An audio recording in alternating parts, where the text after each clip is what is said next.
14 days later, a shadow blacker than any passing cloud swept over Harrenhal. Vhagar had come at last, and on her back rode one-eyed Prince Aemond. He mocked Daemon for facing him alone. "You have lived too long, uncle." And Daemon replied, "On that much, we agree." Then the old prince climbed stiffly onto the back of his dragon Caraxes, but neglected to fasten the chains that secured rider to saddle. The sun was close to setting when, as one, the two dragons leapt into the sky.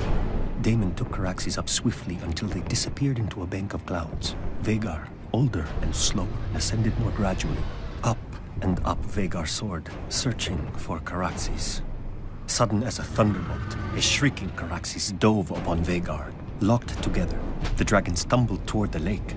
Caraxes' jaws closed about Vhagar's neck, but Vhagar raked open Caraxes' belly, and her teeth ripped off a wing.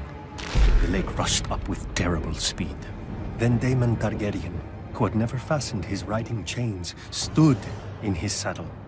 He leapt from his dragon to Aemon's, and in his hand was Dark Sister, the Valyrian sword of Aegon's sister queen, Visenya. As Aemond One Eye looked up in terror, Daemon ripped off his nephew's helm and drove the sword down into his one remaining eye so hard the point came out the back of the young prince's throat.